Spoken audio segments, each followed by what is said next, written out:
নমস্কার বন্ধুরা, শুভরাত্রি।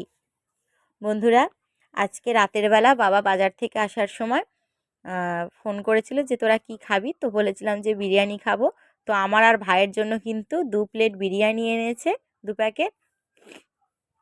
আর আমার বাবা যেহেতু একদমই বিরিয়ানি মানে বাইরের দোকানের বিরিয়ানি তো একদমই খায় না, বাড়িতে বানালে তবু একটু আধটু খায়।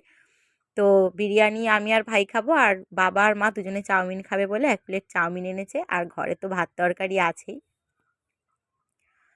আর তার সঙ্গে এখানেও হ্যাঁ, আবার ঘুগনিও এনেছে, রুটিও এনেছে। মানে রাতে মা ভাত খাবে না, সেই জন্য মার জন্য ঘুগনি রুটি এনেছে। আর চাউমিনটাও এখন ভাগ করে খাওয়া হবে সবাই মিলে, আর বিরিয়ানিটা আমি আর ভাই খাবো।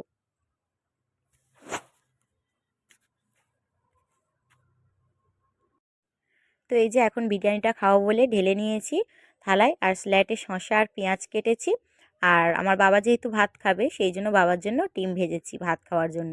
চলো খেয়ে নিই।